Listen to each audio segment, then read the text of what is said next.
നമസ്കാരം. നമ്മോടൊപ്പം ഇന്നുള്ളത് വീണാമണിയാണ്. വീണാമണിയെ ഈ കഴിഞ്ഞ ദിവസങ്ങൾ കൊണ്ട് തന്നെ മലയാളികൾക്ക് വളരെയേറെ പരിചിതമാണ്. ADM നവീൻ ബാബുവിന്റെ കേസിൽ വളരെ സ്ഫോടനാത്മകമായിട്ടുള്ള ഒരു വെളിപ്പെടുത്തൽ നടത്തിയ വ്യക്തിയാണ് വീണാമണി. വീണാമണി ഇന്ന് ക്രൈമിനോടൊപ്പം ചേരുകയാണ്. വീണാമണിക്ക് പുതിയ ചില വെളിപ്പെടുത്തലുകൾ കൂടി ക്രൈമിനോട് പറയാനുണ്ട് എന്ന് പറയുകയാണ്. എന്തായാലും വീണാമണി, നമസ്കാരം. നമുക്ക് അദ്ദേഹത്തിന്റെ വീട്ടിൽ ചെന്ന നിമിഷത്തിൽ നിന്ന് തുടങ്ങാമെന്നാണ് തോന്നുന്നത്. അതായത് അവിടെ ചെന്നപ്പോൾ എന്താണ് സംഭവിച്ചത്, ഭാര്യയുടെ ഭാഗത്ത് നിന്നുണ്ടായിരുന്ന ഒരു തിരിച്ചുള്ള പ്രതികരണം എന്താണ്, അനിയന്റെ ഭാഗത്ത് നിന്നുണ്ടായിരുന്ന പ്രതികരണം എന്താണ്, നേരത്തെ പറഞ്ഞ മലയാളപ്പുഴ മോഹനൻ എന്ന് പറയുന്ന ആളുടെ ഭാഗത്ത് നിന്നുണ്ടായിരുന്ന പ്രതികരണം എന്താണ്? സാറന്ന് നമ്മുടെ ബഹുമാനപ്പെട്ട ADM സാർ മരിച്ചപ്പോൾ ഞാൻ ഇവിടുന്ന് കളക്ടറേറ്റിൻ്റെ അടുക്കുന്ന അവിടെ ആദ്യം പോകുന്നുണ്ട്. അപ്പോൾ വൈകുന്നേരം അവിടെ പോയപ്പോൾ ഞാൻ ചോദിച്ചു സാറിനെ എവിടെയാണ് കൊണ്ടാക്കിയതെന്ന്. ആരോടാ ചോദിച്ചത്? അവിടെ സ്റ്റാഫിന് അവിടെ ഉണ്ടായിരുന്നു. അപ്പോൾ അവിടെ എല്ലാവരും 3-4 ആളുണ്ടായിരുന്നു. അപ്പോൾ അവിടുത്തെ ക്യാമറ പരിശോധിച്ചാൽ മതി. അപ്പോൾ അവർ പറയാ പിന്നെ ഓട്ടോറിക്ഷയിൽ വണ്ടിയിൽ പോയിട്ട് അവിടെ നിന്ന് മുനീശ്വരൻ കോവിലിൻ്റെ അടുക്ക് ഇറക്കിന് ഓട്ടോറിക്ഷ കയറി പോയിരുന്നു. അങ്ങനെ ഒരു സംഭവം ഉണ്ടായിട്ടില്ല. അപ്പോൾ അതിൻ്റെ അടിസ്ഥാനത്തിൽ പിന്നീട് 2-3 തവണ ഞാൻ ചോദിച്ചു, അതേ ഉത്തരം പറഞ്ഞു.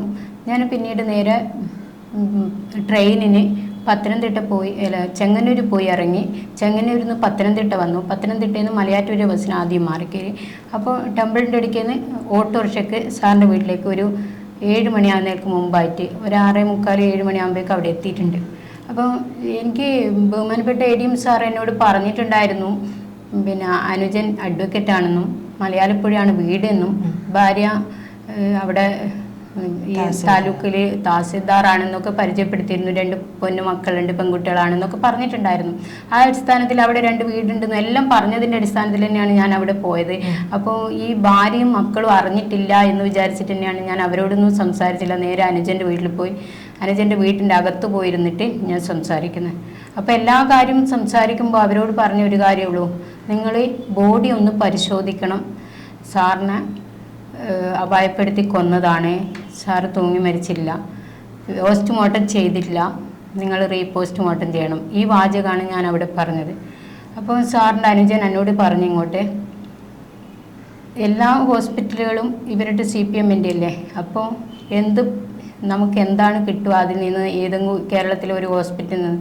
അപ്പോൾ ഞാൻ പറഞ്ഞു, നമ്മുടെ ബഹുമാനപ്പെട്ട ഷർസി മാഡം ഹൈക്കോടതിയിലെ ജഡ്ജായിരുന്നല്ലോ, അവരുടെ അനുജത്തി സഹോദരി ഷർലി മാഡം ഉണ്ട്. അപ്പോൾ അവർ ഈ സൗമ്യവധ കേസിലെല്ലാം നല്ല നിർണായകമായ തെളിവ് തന്ന ഒരു ഡോക്ടറാണ്. അപ്പോൾ അവരെ അങ്ങനെ കൂട്ടി പ്രൈവറ്റായിട്ട് അമൃത ഹോസ്പിറ്റൽ പോലുള്ളതിന് അവിടെ പോയിട്ടൊരു പോസ്റ്റ്മോർട്ടം ചെയ്യണമെന്ന് പറഞ്ഞു.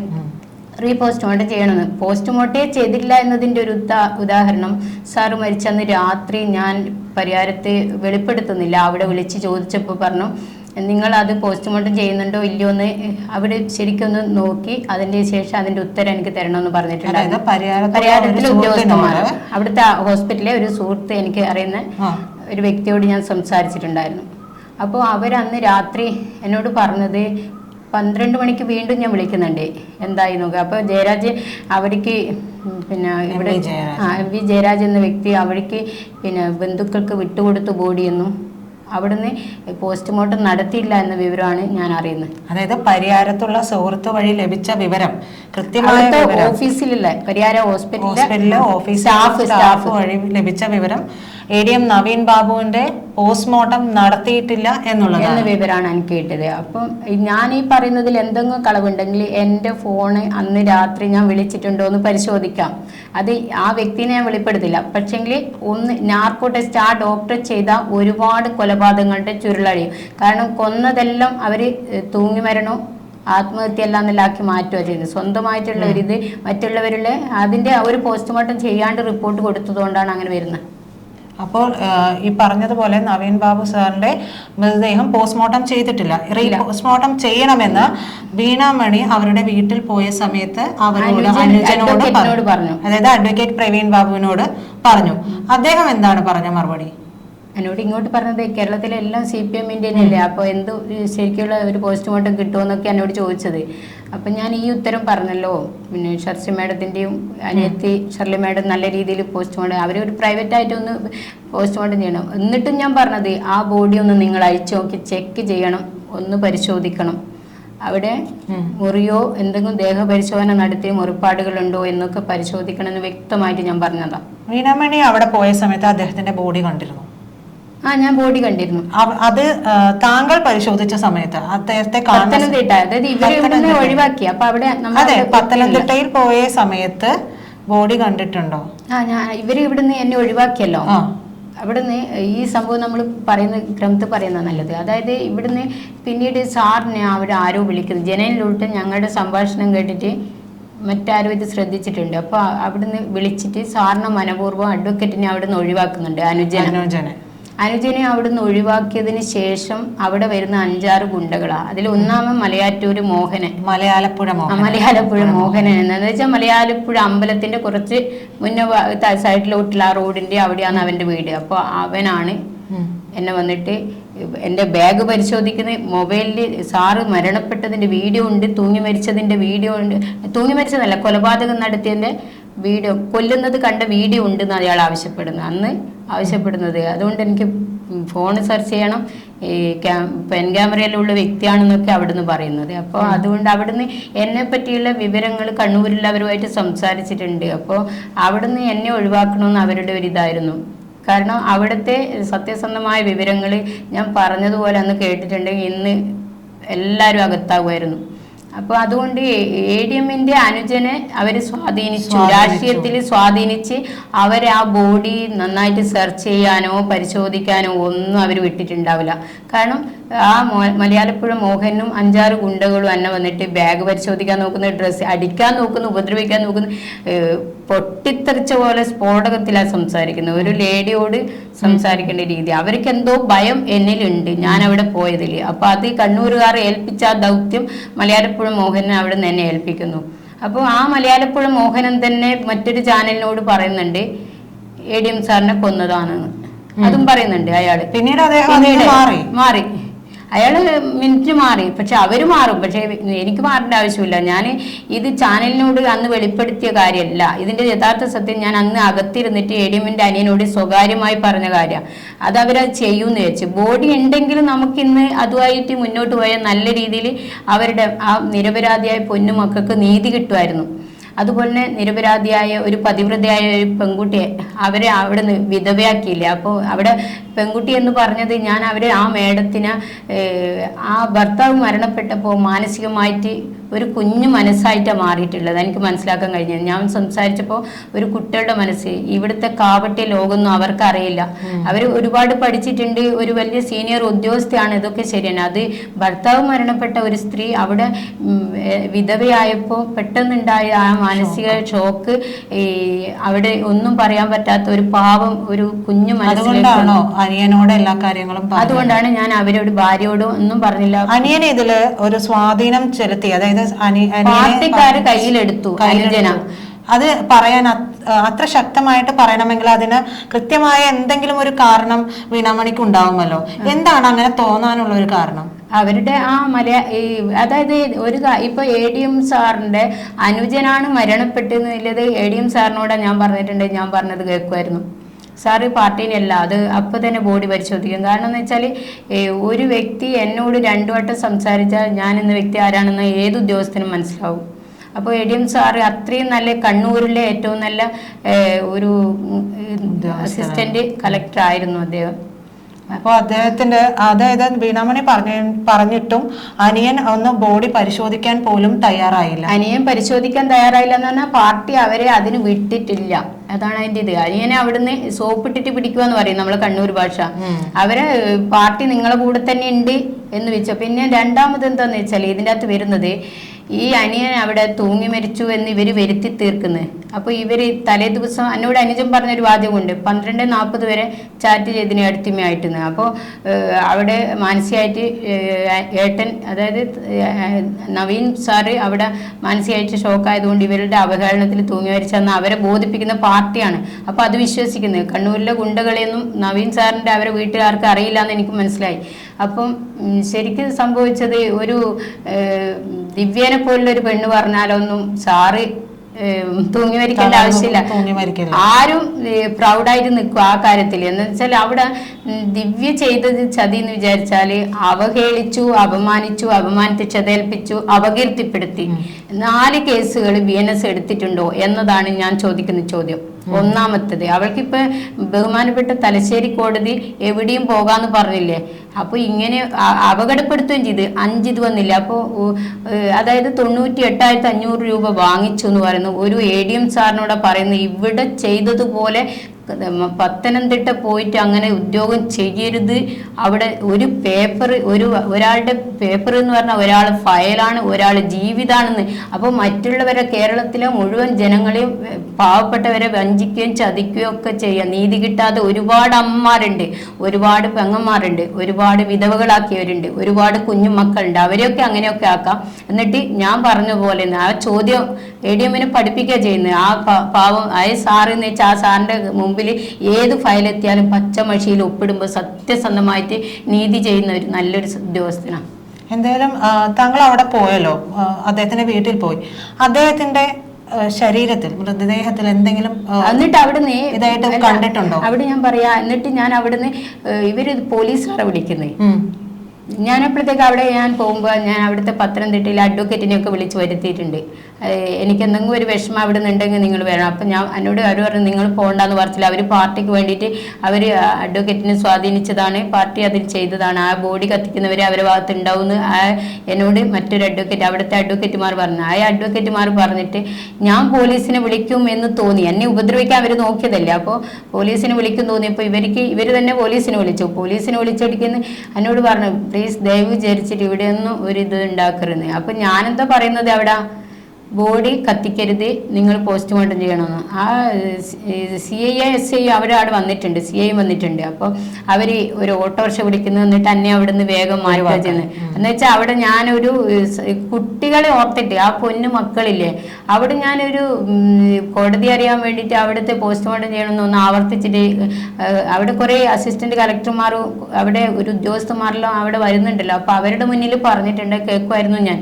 പക്ഷേ ഇവരുടെ ഇതിൽ ഞാൻ അവിടെ പറയുമ്പോൾ ഒന്നും അറിയാത്ത അച്ഛനെ നഷ്ടപ്പെട്ട പൊന്നു മക്കൾ അകത്തിരിക്കുന്ന അവരുടെ വേദന വിചാരിച്ചിട്ട്, ഞാൻ ഈ ഗുണ്ടകൾ വിചാരിച്ചിട്ടല്ല, എനിക്ക് എന്ത് പറ്റിയാലും പ്രശ്നമില്ലായിരുന്നു. ഞാൻ എന്താ വെച്ചാൽ എന്നെ ഉപദ്രവിക്കട്ടെ, ഞാനിത് സാറിന് നീതി കിട്ടണം, ആ കുട്ടികൾക്ക് നീതി കിട്ടണം എന്ന് വെച്ചിട്ട് ഒറ്റയ്ക്ക് അവിടെ പോകണ്ടിക്കില്ല, അതിൻ്റെ ഒരു ഇതുണ്ടാവില്ലേ. അപ്പോൾ അതുകൊണ്ട് തന്നെയാണ് ഞാൻ അവിടെ പോയത്. അപ്പം ആ പെൺകുട്ടികളെ വിചാരിച്ചിട്ട് ഞാൻ അവിടുന്ന് ഇവർ പിന്നെ ഓട്ടോറിക്ഷ കയറ്റി വിടുമ്പോൾ ഞാനപ്പോൾ അവിടെ വന്ന് പത്തനംതിട്ടയിലെത്തി.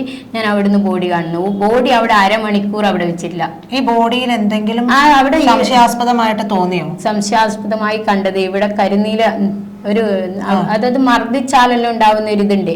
ഇവിടെ ഉണ്ടായിരുന്നു, കണ്ണിന് ചുറ്റും ഇവിടെ ഉണ്ടായിരുന്നു. ഈ ബാക്ക് ഭാഗത്തിൽ ഇത്രയും ഒരു കുറച്ച് വീതിക്ക് തന്നെ രക്തപ്പാടുകൾ കാണുന്നുണ്ട് കഴുത്തിന്റെ ഭാഗത്തൊക്കെ. അതൊന്നും ഒരു ചെറിയ നങ്കീസ് എന്നേ ഞാൻ പറയൂ. ആ കേബിളിന്റെ വയറിന്റെ അത്ര പോലും ഇല്ലാത്ത ചെറിയൊരു ഇച്ചിരി പോകുന്ന ഇതിൽ തൂങ്ങി മരിച്ചു എന്ന് പറഞ്ഞാൽ, ഒന്നുകിൽ ആ വയറിലെടുത്തിട്ട് അങ്ങനെ ചെയ്തിന് കയറ് പൊട്ടി താഴ്വിടും, അതല്ലേ കഴുത്ത് മുറിഞ്ഞു പോകും. അപ്പൊ ഇതല്ല കണ്ടത്, പുറത്ത് ഭാഗത്ത് മാത്രം രക്തം വരണ്ടെങ്കിൽ അവിടെ എന്തോ മർദ്ദിച്ചിട്ടുണ്ട്, മർമ്മസ്ഥാനത്ത് എന്തോ കൊടുത്തിട്ടുണ്ട്. അപ്പൊ അതിനുശേഷം അവരെ കുറെ സമയം കിടത്തിയത് കൊണ്ട് ബാക്ക് ഭാഗത്തേക്ക് വരുന്നത്. അല്ലെങ്കിൽ ഒരു തൂങ്ങി വരണമെങ്കിൽ നമ്മുടെ ശരീരം ഇങ്ങനെ വരുമ്പോ കൈയിന്റെ വിരലിനാന്ന് ചോര വരുക താഴത്തേക്ക്. അതുപോലെ തന്നെ കാലിനുണ്ടാവും വിരലിന്. ആ വിരലെല്ലാം നിങ്ങളൊന്ന് വീഡിയോ സെർച്ച് ചെയ്താൽ മതി. രക്തപ്പാടൊന്നും ഇല്ല, താഴേക്ക് രക്തം വന്നതിന്റെ ഒന്നുമില്ല. തൂങ്ങി മരിച്ച സാധാരണ ഞങ്ങൾ അങ്ങനെ ഉണ്ടാവും, അതുമില്ല. പിന്നെ ഇതിൻ്റെ അകത്ത് വരുന്നത് എന്ന് വെച്ചാല് തൂങ്ങിമരണം ഇല്ലാന്ന് ആ ബോഡി ഒന്നും കൂടി സെർച്ച് ചെയ്താൽ മനസ്സിലാവും. ആ വീഡിയോ കാണിക്കട്ടെ, പോസ്റ്റ്മോർട്ടം റിപ്പോർട്ടിന്റെ വീഡിയോ കാണിക്കട്ടെ. അല്ലെങ്കിൽ ഒരു മുറിയിൽ നമ്മൾ ആദ്യം തൂങ്ങി മരിച്ചു എന്ന് കണ്ടവരാരാണ് ഞാൻ ചോദിക്കുന്ന ചോദ്യം. പിന്നെ രണ്ടാമത്തെ ചോദ്യം, അവർ പോലീസ് നായനെ കൂട്ടിക്കൊണ്ട് വന്നിട്ട് മുറി പരിശോധിച്ചിട്ടുണ്ടോ? ഏറ്റവും വലിയ തെളിവാണ്, ഒരു വലിയ പവറുള്ള ഒരു ഉദ്യോഗസ്ഥനാണ് പോയത്. അപ്പോൾ ഇന്നലെ അവിടെ വലിയ ഇഷ്യൂസ് ഉണ്ടായിട്ടുണ്ട്. അന്നേരം അത് എങ്ങനെയാണ് മരണപ്പെട്ടെന്ന് ബോധിപ്പിക്കേണ്ടത്, സമൂഹത്തിന് ബോധിപ്പിക്കേണ്ടത് ഇവരുടെ ഉദ്യോഗസ്ഥന്മാരുടെ കടമയാണ്. അപ്പോൾ അവിടെ പോലീസ് നായ വന്നിട്ടുണ്ടോ, മുറി പരിശോധിച്ചിട്ടുണ്ടോ, ദേഹപരിശോധന നടത്തിയിട്ടുണ്ടോ, അവരുടെ ബന്ധുക്കൾ രക്തബന്ധത്തിൽ ആരെങ്കിലും വന്ന് ഒപ്പിട്ട് കൊടുത്തിട്ടുണ്ടോ, അല്ലെങ്കിൽ അവിടെ വൈഫ് വന്ന് ഒപ്പിട്ട് കൊടുത്തിട്ടുണ്ടോ? ഇതൊന്നും ചെയ്തിട്ടില്ലല്ലോ. പിന്നെ തലശ്ശേരി ആശുപത്രി ഉണ്ട്, കണ്ണൂർ ആശുപത്രി ഉണ്ട്. 2 ആശുപത്രി, ഏറ്റവും അടുത്തത് കണ്ണൂര്, രണ്ടാമത്തെ തലശ്ശേരി. ഈ 2 ആശുപത്രിയും വിട്ടിട്ട് പരിയാരത്തേക്ക് അങ്ങോട്ടേക്ക് പോകേണ്ട ഒരു ആവശ്യമില്ല. കണ്ണൂർ പള്ളിക്കുന്ന് കണ്ണൂർ ആശുപത്രി അത്രയും അടുത്താണ്. അപ്പൊ ആ അടുത്ത ഹോസ്പിറ്റൽ വെച്ചിട്ട് അവരെന്തുകൊണ്ട് ആ 2 ഹോസ്പിറ്റൽ, ഈ സർക്കാരിന്റെ ഹോസ്പിറ്റൽ 2 അടുത്തുണ്ടായിട്ട് അവരെന്തിനാണ് തിരിച്ചിട്ട് അങ്ങോട്ട് പയ്യന്നൂരിന്റെ ഭാഗത്താണ്, ദൂരെയാണ്, ഏറ്റവും ദൂരെയാണ് ആശുപത്രി. അപ്പൊ അവിടത്തേക്ക് എന്തിനു പോയി? അപ്പൊ ഇവിടുത്തെ ഡോക്ടറെ സ്വാധീനിക്കാൻ പറ്റത്തില്ല, അവിടുത്തെ ഡോക്ടറെ സ്വാധീനിക്കാൻ പറ്റും. അതായിരുന്നു അവരുടെ തന്ത്രം. അപ്പൊ ഇതിന് ഉത്തരം തരേണ്ടത് ഇവിടുത്തെ CPM പ്രവർത്തകർ തന്നെയാണ്. കാരണം ഇപ്പം ദിവ്യനെ രക്ഷിച്ചെടുത്തു, ദിവ്യ അപകീർത്തിപ്പെടുത്തി, അപമാനത്തിൽ ക്ഷതേൽപ്പിച്ചു. ഇതൊക്കെ ചെയ്ത് ചാനലിൽ വന്നിട്ട്, അതായത് ആ ചാനലിൽ അന്ന് ADM സാറ് അവിടുന്ന് റിട്ടയർഡ് അല്ല, അങ്ങേക്ക് മലയാളപ്പുഴ വിരമിച്ചിട്ടല്ല, അവിടെ സ്ഥലം മാറ്റം ചെയ്ത് പോകുന്ന സമയത്ത് അവിടെ വരേണ്ട ഒരു അതിഥിയല്ല ചാനലും ദിവ്യയും. കാരണം ഒരു അതിഥീനെ സ്വീകരിക്കാൻ അവർക്ക് ആ ഉദ്യോഗപരമായിട്ട് നല്ല കാര്യം ചെയ്ത കാര്യങ്ങൾ അവിടെ മീറ്റിങ്ങിൽ സംസാരിക്കേണ്ടത്. ഇത്രയും കാലം നമുക്ക് ഇത്രയും നല്ല, ഇതിപ്പോ ഒരു ADM സാറ് കണ്ണൂരിന്റെ മാത്രമല്ല, ADM ഒക്കെ വർക്ക് ചെയ്തതിനും അവിടുത്തെ ഒക്കെ ജനങ്ങൾ ഓർക്കും സാറിനെ. സാർ അത്രയും നല്ലൊരു വ്യക്തിയാണ്. അപ്പൊ അവർക്കൊക്കെ നഷ്ടമായി. ഇനിയും അദ്ദേഹം ജീവിച്ചിരിപ്പുണ്ടെങ്കിൽ പത്തനംതിട്ടയിൽ അവിടുത്തെ ജനങ്ങൾക്ക് അവിടെ നഷ്ടമായി. പിന്നെ ആ റിട്ടയർമെന്റിലായാലും അയാൾ അവിടെ പോയിട്ട് 5-8 മാസം ജോലി ചെയ്ത് റിട്ടയർമെന്റ് ആയാലും അദ്ദേഹം ഒരു വേറെ ഏതെങ്കിലും ഇലക്ഷന് മത്സരിച്ച പിന്നീട് ഒരു നല്ലൊരു ഒരു സമൂഹത്തിനെ സ്നേഹിക്കാനുള്ള ഒരു കഴിവ് ആ മനുഷ്യനുണ്ടായിരുന്നു. ഇങ്ങനെയുള്ളവരാണ് സമൂഹത്തിൽ നേതാവാകേണ്ടത്, മുഖ്യമന്ത്രിയൊക്കെ ആവേണ്ടത്. കാരണം സമൂഹത്തിന് എന്തൊക്കെ നല്ല കാര്യം ചെയ്യുക അതാണ് അവർ ചെയ്യേണ്ടത്. അത് ആ ലക്കി ഭാഗ്യത്തിനെ നഷ്ടപ്പെടുത്തി. സമൂഹത്തിന് ആ മനുഷ്യൻ പോയപ്പോൾ എല്ലാവർക്കും ഭാഗ്യം കെട്ടുപോയി. അതാണ് ഉണ്ടായത്. ഈ നവീൻ ബാബു സാറിനെ കൂട്ടിക്കൊണ്ട് പോകുന്നത് കണ്ടു എന്ന് പറയുന്നിടത്തു നിന്നാണ് വീണാമണി ചിത്രത്തിലേക്ക് വരുന്നത്. അത് എങ്ങനെയാണ് അദ്ദേഹത്തെ കാണുന്നത്? എങ്ങനെയാണ്, എവിടെ വെച്ചാണ്, എന്താണ് അതിൽ ശരിക്കും ഉണ്ടായിരിക്കുന്നത്? എന്തായാലും ഇവിടെ ഞാൻ വെളിപ്പെടുത്താൻ പോകുന്നത്, അന്ന് ബോഡി കത്തിച്ചതിന് ശേഷം ഇനി എൻ്റെ നേർക്ക് ഞാനിപ്പം വീട്ടിൽ പോയിനില്ല. എന്നോട് പെർമിഷൻ ഇല്ലാതെ ചാനൽ വാർത്ത കൊടുത്തല്ലോ. അപ്പോൾ ചാനലുകാർ അവിടെ പോയിട്ട് വീണാമണി ഇങ്ങനെ പറഞ്ഞു എന്ന് പറയുന്ന സമയത്ത് ബോഡി സെർച്ച് ചെയ്യണമായിരുന്നു. അത് ചെയ്തിട്ടില്ല. അവിടെയുള്ള മലയാളപ്പുഴ അവിടുത്തെ ദേവീന്റെ ക്ഷേത്രത്തിന്റെ അവിടുത്തെ ചാനലുകാർ അവിടെയുണ്ട്, തിരുവനന്തപുരത്തുള്ളവരുണ്ട്. അവർ ബോഡിയൊന്നും സെർച്ച് ചെയ്തില്ല, സെർച്ച് ചെയ്യാൻ അനുവദിച്ചില്ല പാർട്ടിക്കാർ. കോടതി അറിയാൻ വേണ്ടിയിട്ട് ഞാനൊരു വീഡിയോ അവിടെ ഒരാൾ വന്ന് ചോദിച്ചപ്പോൾ കൊടുത്തിട്ടുണ്ടായിരുന്നു, മലയാള ഇൻസൈഡ്. അപ്പോൾ അവിടേക്ക് കൊടുത്ത വാർത്തകൾ എന്ന് പറഞ്ഞാൽ ഈ സാറിനെ സംബന്ധിച്ച് മാത്രമാണ്. അപ്പോൾ അത് റീപോസ്റ്റ്മോർട്ടം ചെയ്യണം എന്നാണ് ഞാൻ പറഞ്ഞത്. അപ്പോൾ ആ റീപോസ്റ്റ്മോർട്ടം ചെയ്തില്ല, അവർ ചെയ്യിപ്പിക്കേണ്ടായിരുന്നില്ലേ, വാർത്താ റിപ്പോർട്ടർ അങ്ങനെ ചെയ്യേണ്ടായിരുന്നില്ല. പിന്നീട് എന്നോട് അനുവാദം ഇല്ലാതെ കോടതിയിൽ നിന്ന് അവർക്ക് നീതി കിട്ടിയില്ല, അന്നേരമാണ് എൻ്റെ വാർത്ത ഇടുന്നത്. അപ്പോൾ ബോഡി കത്തിച്ചതിന് ശേഷം ഇനി എന്ത് നീതിയാണ്? അതിനു മുമ്പ് പറഞ്ഞിരുന്നില്ലേ? അപ്പോൾ ഇനി എൻ്റെ നേരെ ആക്രമിക്കാൻ വന്ന എന്നെ ആരുടെ മുന്നിലും നിങ്ങൾ കൊന്നോളൂ, അത് കുഴപ്പമില്ല. പക്ഷേങ്കിൽ ഞാൻ പറഞ്ഞത് സാറിൻ്റെ കുട്ടികൾക്ക് നീതി കിട്ടണം. ഞാനിപ്പോൾ എൻ്റെ വീട്ടിൽ പോവാറില്ല, അത് ഈ കേരളം ഭരിക്കുന്ന മുഖ്യമന്ത്രി അറിയണം. ഞാൻ അവിടെ പോവാറില്ല. കാരണം എന്ന് വെച്ചാൽ അതിൻ്റെ അകത്ത് ഒരുപാട് ദുരൂഹതകൾ ഇല്ലതുകൊണ്ടാണ് അവിടെ പോകാത്തത്. ഈ അദ്ദേഹത്തിനെ കണ്ടു എന്ന് പറയുന്നതാണ് വീണ്ടും എടുത്ത് ചോദിക്കുന്നത്. അദ്ദേഹത്തെ കണ്ടു എന്ന് പറയുന്നു, ഒരു സംഘം കൂട്ടിക്കൊണ്ട് പോകുന്നത് കണ്ടു എന്ന് ഞാൻ പറയുന്നത് അവിടുന്ന് ADM സാറിന്റെ ഡ്രൈവർ പറഞ്ഞതല്ല ശരി. ADM സാറിന്റെ ഡ്രൈവറെ നുണപരിശോധന നടത്തിയാൽ ശരിക്കും മനസ്സിലാവും. ADM സാറിന്റെ അനുജം ADM സാറിന്റെ കൊണ്ടുപോയത് ഓട്ടോറിക്ഷയിൽ കയറി പോകുന്ന കണ്ട് ആര് പറയുന്നത്? ഈ ഡ്രൈവർ പറഞ്ഞു. അങ്ങനെ ഒരു സംഭവം അല്ല നടന്നത്. അപ്പൊ അത് അവിടുത്തെ ക്യാമറ പരിശോധിച്ചാൽ മനസ്സിലാവും. വീണാമണി എന്താണ് കണ്ടത്? ഞാൻ കണ്ടത് അവിടുന്ന് ഓട്ടോറിക്ഷയിലല്ല കയറി പോകുന്ന കണ്ടത്, വണ്ടിയിൽ കൂട്ടി കൊണ്ടുപോകുന്ന കണ്ടത്. അപ്പൊ ആ വണ്ടിയിൽ കൂട്ടിക്കൊണ്ടു പോകുമ്പോ അത് ഈ ഓട്ടോറിക്ഷയിലല്ല എന്നത് ചേഞ്ച് വന്നിട്ടുണ്ട്. അതുകൊണ്ടാണ് ഞാൻ അവരോട് പോയി ചോദിച്ചത്, ഒന്നും കൂടി പോയി ചോദിച്ചത്. കളക്ടറേറ്റിൽ പോയിട്ട് ചോദിച്ചു, ഡ്രൈവർ അവരോട് ചോദിച്ചു, അവിടെയുള്ള പിള്ളേരോട്, അവിടുത്തെ ആരെല്ലാം ഉദ്യോഗസ്ഥന്മാർ അവിടെ ക്യാമറ നോക്കണം, അപ്പോഴേ മനസ്സിലാവും. അത് ഞാൻ അയച്ചിട്ടുണ്ട്. എനിക്ക് കളക്ടറുടെ PAക്ക് ഡ്രൈവർക്കും അയച്ചു കൊടുത്തിട്ടുണ്ട്. അന്ന് കൊന്നതാണ്, തൂങ്ങി മരണല്ലാന്ന്. അതെന്റെ മെസ്സേജ് എന്റെ കയ്യിലുണ്ട്. ഡ്രൈവറുടെ നമ്മുടെ കണ്ണൂർ കളക്ടറുടെ ഡ്രൈവർക്ക് അയച്ചു കൊടുത്തിട്ടുണ്ട്, ADMന്റെ ഡ്രൈവർക്കും ഞാൻ അയച്ചു കൊടുത്തിട്ടുണ്ട്. കൊന്നതാണ് അയച്ചു കൊടുത്തത്. ഇവിടെ ജീപ്പ് അവർ ഓട്ടോറിക്ഷ കയറ്റി പോയിന്നല്ലേ പറഞ്ഞു. അങ്ങനെ ഒരു സംഭവം ഉണ്ടായിട്ടില്ല. അപ്പൊ എന്തെങ്കിലും വീഡിയോ ആണോ അയച്ചു കൊടുത്തത് അതോ? അല്ല, ഞാൻ മെസ്സേജ് അയച്ചു കൊടുത്തത്. അവിടെ അയച്ചു കൊടുത്തത് അവിടെ നിങ്ങൾ ഓട്ടോറിക്ഷ കയറിപ്പോയി എന്ന് പറഞ്ഞാൽ സത്യമല്ല, അങ്ങനെ ഒരു സംഭവം അവിടെ ഉണ്ടായിട്ടില്ല, അദ്ദേഹത്തെ കൊന്നതാണ് എന്ന് പറഞ്ഞ് മെസ്സേജ് അയച്ചു. അവിടെ അവിടെ ഇവര് പറയുന്നത് ഒരു മുനീശ്വരൻ കോവിൽ എന്ന സ്ഥലത്ത് ഇവര് വണ്ടിയിൽ നിന്ന് ഇറക്കിയെന്നും ഓട്ടോറിക്ഷ കയറിപ്പോയിന്നും അങ്ങനെ ഒരു സംഭവം ഉണ്ടായിട്ടില്ല, അവിടുത്തെ ക്യാമറ പരിശോധിക്കാമെന്നാണ് ഞാൻ പറഞ്ഞത്. അങ്ങനെ എല്ലാ സംഭവം ഉണ്ടായത്. അവരത് ഡ്രൈവർ കള്ളത്തരം പറഞ്ഞു. അപ്പൊ ഡ്രൈവർ ആദ്യം നുണപരിശോധന നടത്തണം. ഡ്രൈവർ അല്ലെങ്കിൽ കൊന്നിട്ടാകുമ്പോ പിന്നെ തെളിവുണ്ടാവില്ലല്ലോ. അപ്പൊ അയാളിപ്പോ ഒളിവിലായില്ലത്. അയാള് എനിക്കൊന്ന് കണ്ണൂർ കളക്ടറേറ്റിൽ മിഞ്ഞാന്ന് ഞാൻ പോയപ്പോ കണ്ടില്ല. ഒളിവില് എന്ന് വെച്ചാൽ അവര് ജനങ്ങൾ ചോദിക്കല്ലോ മറുപടി. അപ്പൊ അതുകൊണ്ട് അവരാളെ ഉദ്യോഗമായിട്ട് വരുന്നില്ല എന്ന് എന്റെ അഭിപ്രായം. അവിടെ ഇല്ല, ഞാൻ കണ്ടില്ല. അതോ CPM മാറ്റിയതായിരിക്കാനുള്ള അതേ പാർട്ടി തന്നെയാണ്. കാരണം എന്ന് വെച്ചാല് അവര് ഒരു മേലുദ്യോഗസ്ഥനെ എത്തിക്കേണ്ടടുക്ക് എത്തിച്ചിട്ടില്ല എന്നത് ഒന്നാമത്തത്. അവർക്ക് സുരക്ഷിതത്വം കൊടുക്കണ്ടേ? ഒരു യാത്രയപ്പിൽ എത്ര ഉദ്യോഗസ്ഥന്മാർ അവരെ വീട്ടുവരെ കൊണ്ടാക്കേണ്ടതാ. കാരണം അത്രയും നല്ലൊരു ഉദ്യോഗസ്ഥനാണ്. അവർ അതൊന്നും ചെയ്തില്ല. അല്ലെങ്കിൽ അവര് അവിടുത്തെ കണ്ണൂരിലെ ഞാൻ പറയുന്ന കാര്യങ്ങൾ അന്ന് സാറ് മരിച്ച ദിവസം വൈകിട്ട് കണ്ണൂർ കളക്ടറേറ്റിൽ ഞാൻ പോയിട്ടുണ്ടോ, അവിടുത്തെ ക്യാമറ പരിശോധിച്ച് ഞാൻ ചോദിക്കുന്നത് എല്ലാവരുടെയും ചാനൽ അതിൻ്റെ അകത്ത് ഉണ്ടാവും. അതുപോലെ ഈ ADM സാറ് പോയ വഴികളെല്ലാം ക്യാമറ പരിശോധിച്ചാൽ അതിൻ്റെ ഒരു യഥാർത്ഥ സത്യം മനസ്സിലാവും. ക്യാമറയെല്ലാം കളഞ്ഞാലും ഇവരെ നുണപരിശോധന നടത്തി, നാർക്കോ ടെസ്റ്റ് ചെയ്ത ബഹുമാനപ്പെട്ട കോടതി നീതിപീഠം ഇവരെ നുണപരിശോധന നടത്തി. ആദ്യം ADM സാറിന്റെ ഡ്രൈവറാ, രണ്ടാമത്തെ അവിടുത്തെ കളക്ടറാ, മൂന്നാമത്തെ ഡോക്ടറാ. പിന്നെ അത് ചെയ്താൽ തന്നെ എല്ലാ സത്യവും തെളിയും, അതിന്റെ യഥാർത്ഥ സത്യത്തിലേക്ക് എത്തുകയും ചെയ്യും. പിന്നെ വരുന്നത് എന്താന്ന് വെച്ചാൽ രണ്ടാമത് പോയിരുന്നു അദ്ദേഹത്തിന്റെ വീട്ടില് ഭാര്യയെ കണ്ടു. രണ്ടാമതും പോയി. അപ്പോൾ എന്താണ് സംസാരിച്ചത് അവർ? അപ്പൊ അവർക്ക് അബദ്ധം പറ്റിയെന്ന് മനസ്സിലായി. അപ്പൊ അവരെ കാണുമ്പോ അനിയനുണ്ടോ? അനിയനെ വിളിച്ചിട്ട് എന്നെ ഇപ്പുറത്തെ വീട്ടിൽ നിന്ന് വരുന്ന സമയത്ത് തന്നെ കാണുന്നുണ്ട്. അപ്പോൾ കുറച്ചൊന്നും അവിടെ അനിയന്റെ ഭാര്യ അവിടെ വന്നു. അപ്പൊ അവര് പറഞ്ഞു, അന്ന് പാർട്ടി പറഞ്ഞപ്പോൾ ഞങ്ങൾ ഇതൊന്നും ശ്രദ്ധിച്ചില്ല. അവര് പാർട്ടി സ്വാധീനത്തിൽ വിശ്വസിച്ചു പോയി. അപ്പൊ ഇതൊന്നും ശ്രദ്ധിച്ചില്ല. അവർക്ക് അറിയില്ലല്ലോ ഇതിന് കണ്ണൂരിലെ ഇതൊന്നും അറിയുന്നില്ല. അവരവിടുത്തെ നിഷ്കളങ്കരായ ഒരു, അതായത് ഇപ്പോഴും അദ്ദേഹത്തിന്റെ അനുജൻ ADM നവീൻ ബാബു സാറിന്റെ ഭാര്യയുടെ ഒപ്പം തന്നെ നിപ്പുണ്ടോ? അതോ അവരെ പാർട്ടി സ്വാധീനിച്ച് ഈ കേസിൽ നിന്ന് വഴിതിരിക്കാൻ നോക്കുന്നുണ്ടോ? അതെനിക്ക് ഇതിന്റെ അകത്ത് ഇപ്പോ അനിൽ പി നമ്പ്യാർ എന്നൊരു അഡ്വക്കേറ്റ് ഇല്ലേ, അവരാണ് അനിൽ പി നായർ. അപ്പൊ അവരാണ് ശരിക്കും ഇതിനകത്ത് രക്തക്കറ കണ്ടതൊക്കെ പറയുന്നത്. അല്ലാണ്ട് നമ്മുടെ ഈ അനുജൻ പറഞ്ഞൊന്നും പറയുന്ന കാണുന്നില്ലേ. അപ്പൊ ഞാൻ അവരോട് അനുജനോട് ചോദിച്ചിട്ടുണ്ട്, അനുജനാ മരണപ്പെട്ടതെങ്കിലും ഞാൻ ADM സാറിനോട് ഈ കാര്യം പറഞ്ഞിട്ടുണ്ട്, ADM സാറ് അത് ചെയ്യുമായിരുന്നു, ഞാൻ പറയുന്നത് കേൾക്കുമായിരുന്നു.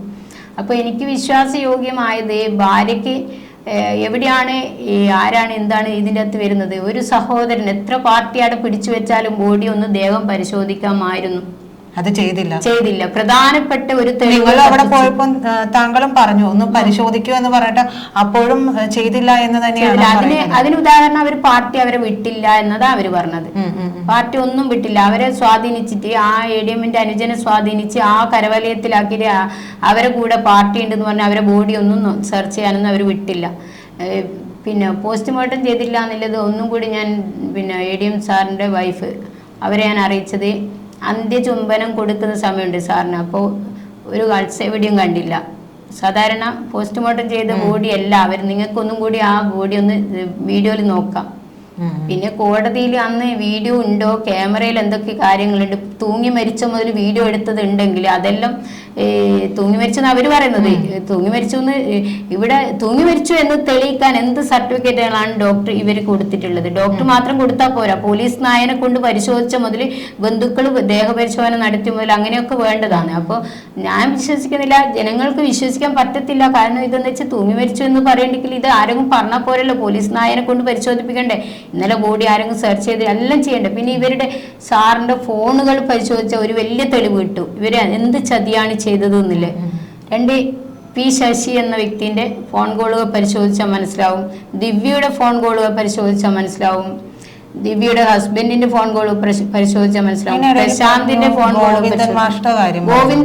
ഗോവിന്ദൻ മാഷ മോന് ആ ശ്യാമള എന്ന വൈഫിനെയും ഫോൺ കോളുകൾ പരിശോധിച്ചാൽ ഇതിനകത്ത് തെളിവുകളൊക്കെ ഒരുപാട് കിട്ടാനുണ്ട്. ഇനിയും ഇത്ര ബോഡി കത്തിച്ചാലും തെളിവുകൾ കിട്ടും. പക്ഷെ ഇതൊക്കെ മേൽക്കോടതി വേണ്ട വിധത്തിൽ മേൽക്കോടതി ഇടപെട്ടിട്ട്, ഇപ്പൊ സുപ്രീം കോടതിയൊക്കെ ഇടപെട്ടിട്ട് നല്ല രീതിയിൽ ഇത് അന്വേഷണം നടത്തണം. ഈ സാറ് മരിച്ചതിന് ശേഷം ഞാൻ സുപ്രീം കോടതി പോയിട്ടുണ്ട് ഒരു വട്ടം. അതിന് ശേഷം ഞാൻ ADMന്റെ വീട്ടിൽ പോയത് രണ്ടാമത്തേത്. കാരണം ഇവിടെ ജീവിക്കണ്ടെങ്കിൽ കോടതിന്റെ സഹായം വേണമല്ലോ എന്നെ പോലുള്ളവർക്ക്. എന്തായാലും വീണാമണി നമ്മളോട് പറഞ്ഞിട്ടുള്ളത് വീണ്ടും ഞെട്ടിക്കുന്ന വിവരങ്ങൾ തന്നെയാണ്. അദ്ദേഹത്തിന്റെ ഭാര്യയെ കണ്ടതും ഉൾപ്പെടെയുള്ള കാര്യങ്ങൾ, അദ്ദേഹത്തിന്റെ വീട്ടിൽ നിന്ന് ലഭിച്ച റെസ്പോൺസ്, മലയാളപ്പുഴ മോഹന്റെ ഭാഗത്തു നിന്നുണ്ടായിരുന്ന റെസ്പോൺസ് എല്ലാം നമ്മളോട് പറഞ്ഞിരിക്കുന്നു. എന്തായാലും നല്ല രീതിയിൽ തന്നെ അന്വേഷണം പോവുകയും അദ്ദേഹത്തിന്റെ കുടുംബത്തിന് നീതി കിട്ടണം എന്നുള്ളത് എല്ലാവരുടെയും മക്കൾക്കും ഭാര്യയ്ക്കും മക്കളാണ് അവിടെ ഉള്ളത്. ആ കുട്ടികൾക്ക് നീതി കിട്ടിയാലേ കേരള സമൂഹത്തിന് നീതി കിട്ടുള്ളൂ. അപ്പോൾ ഇനിയൊരു ഉദ്യോഗസ്ഥന് ഇങ്ങനെ ഒരു മരണം ഉണ്ടാവാൻ പാടില്ല. കേരളത്തിൽ ഒരുപാട് കണ്ണൂരിലെ ദുരൂഹതമായി നിറഞ്ഞ മരണങ്ങൾ ഉണ്ടായതെല്ലാം ആ ഡോക്ടർ നാച്ചുറൽ ഡെത്ത് അല്ലെങ്കിൽ തൂങ്ങി മരണം എന്നൊക്കെ ആക്കി മാറ്റിയിട്ടുണ്ട്. അതിനെ ഒന്ന് ഡോക്ടർ പ്രത്യേകം ശ്രദ്ധിച്ചിട്ട് കൈകാര്യം ചെയ്യേണ്ടത്. അതായത് നാർക്കോ ടെസ്റ്റ് കോടതിയുടെ ശ്രദ്ധയിൽപ്പെടുത്തണം. പിന്നെ ഇനിയൊരു മരണം ഇവിടെ ഇങ്ങനെ ഉണ്ടാവാൻ പാടില്ല. എന്തായാലും ADM നവീൻ ബാബുവിന്റെ കുടുംബത്തിന് നീതി കിട്ടട്ടെ എന്ന് നമുക്കും പ്രത്യാശിക്കാം. ഇവിടെ ഈ ഓഫീസിലേക്ക് പിന്നെ വരാൻ എന്താ കാരണം എന്ന് വെച്ചാല് മാതൃഭൂമി പത്രത്തില് MV ജയരാജ് എന്ന ആ വ്യക്തി അവർ അഡ്വക്കേറ്റ് അല്ലേ, അപ്പൊ അവര് ഒരു വാർത്ത കൊടുത്തു ദിവ്യക്ക് ഇത് കിട്ടിയതിനെ പറ്റി. അപ്പം ഞാൻ അഡ്വക്കേറ്റ് എന്ന നിലയിൽ അവരോട് ചോദിക്കുന്ന ഒരു ചോദ്യം, ഇവിടെ അപകീർത്തിപ്പെടുത്തിയതിന്, അപമാനിച്ചതിന്, അപകടപ്പെടുത്തിയതിന്, അഭിമാനത്തെ ക്ഷതേൽപ്പിച്ചിന് ഇതിന് ഈ ദിവ്യ എന്ന് പറഞ്ഞവരിക്കും ആ ദിവ്യയുടെ ആ ചാനൽ റിപ്പോർട്ടർക്കെല്ലാം എന്ത് കേസാണ് ഇന്ത്യൻ ഭരണഘടനയിൽ എടുത്തിരിക്കുന്നത് BNS.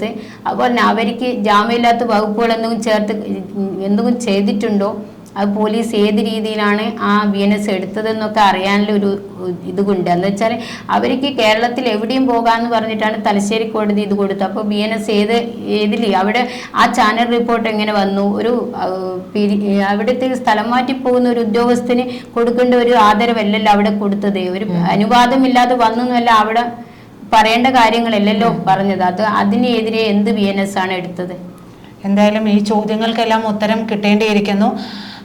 നേരത്തെ പറഞ്ഞതുപോലെ തന്നെ അദ്ദേഹത്തിന്റെ കുടുംബത്തിന് നീതി ലഭിക്കുമെന്ന് തന്നെ നമുക്ക് പ്രതീക്ഷിക്കാമെങ്കിൽ മാത്രമേ കേരള സമൂഹത്തിന് നീതി കിട്ടി എന്നുകൂടി നമുക്ക് മനസ്സിലാക്കാൻ കഴിയുള്ളൂ. ഇനിയൊരു ഉദ്യോഗസ്ഥനും ഇത്തരത്തിലുള്ള ഒരു ദുര്യോഗം ഉണ്ടാകാതെ ഇരിക്കണമെങ്കിൽ ഇതിനൊരു കൃത്യമായ രീതിയിൽ തന്നെ ഒരു നീതിപീഠം കനിയണം. കൃത്യമായ രീതിയിൽ അന്വേഷണം നടത്തുകയും കുറ്റവാളികളെ വെളിച്ചത്ത് കൊണ്ടുവരികയും ചെയ്യണം. എന്തായാലും അതിനോടൊപ്പം ചേർന്നതിന് നന്ദി. ഭയപ്പെടുത്താൻ ആളുണ്ടാവും, പക്ഷെ ഭയപ്പെടുത്താൻ ആളുണ്ടാവും, പക്ഷെ ഭയപ്പെട്ടാൽ നിന്നാലേ ഇനി ഉണ്ടാവാനേ സമയം ഉണ്ടാവുള്ളൂ, ഇനി നേരിടാനേ കഴിയുള്ളൂ. കാരണം ഇനി ഒരു അപകടം ഇല്ലാതിരിക്കണം.